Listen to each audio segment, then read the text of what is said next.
Hello everyone. तो आज हम लोग देखेंगे दूरी और विस्थापन, डिस्टेंस एंड डिस्प्लेसमेंट। तो चलिए देखते हैं। सबसे पहले दूरी क्या होता है। किसी वस्तु द्वारा किसी समय में तय किए गए रास्ते की कुल लंबाई को उस वस्तु द्वारा चली गई दूरी कहते हैं। कोई वस्तु जब चलती है तो अपने जिस मार्ग से होती हुई जाती है उस मार्ग की पूरी लंबाई को जो है दूरी कहते हैं।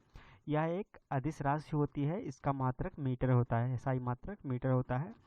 इसका जो मान होता है हमेशा धनात्मक होता है। दूरी हमेशा धनात्मक में ही होती है, कभी ऋणात्मक या शून्य नहीं हो सकती, मतलब ऋणात्मक नहीं हो सकती। और इसको हम समझ लेते हैं एक चित्र से। जैसे ए से एफ तक हमें जाना है। पहले ए से पहले एफ बी गया, फिर सी गया, फिर डी गया, फिर ई गया, एफ गया। तो हमें यहाँ पर A B plus B C plus C D plus D plus E F सभी लंबाइयों को जोड़ लेंगे तो इसी को हम टोटल चली गई दूरी कह देंगे। तो ये होता है दूरी।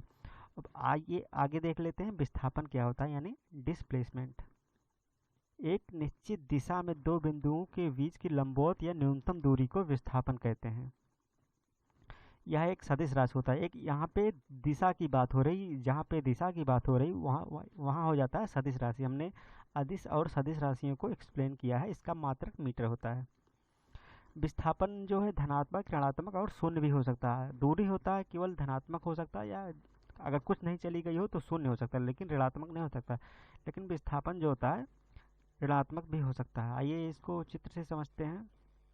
कोई वस्तु ए से चलना शुरू करते ही बी पे जाती है, फिर बी से सी, सी से डी और डी से ई, ई से एफ। इस पूरे रास्ते की लंबाई को हम दूरी कहते हैं। लेकिन जब ए से एफ की न्यूनतम दूरी, यहाँ पे डेफिनेशन में इसकी बताया गया न्यूनतम दूरी, तो ए से एफ की न्यूनतम दूरी डायरेक्ट यहाँ से ले लेंगे एक रेखा, वही हो जाएगा विस्थापन इसका। तो ए एफ जो हो जाएगा इसका विस्थापन हो जाएगा।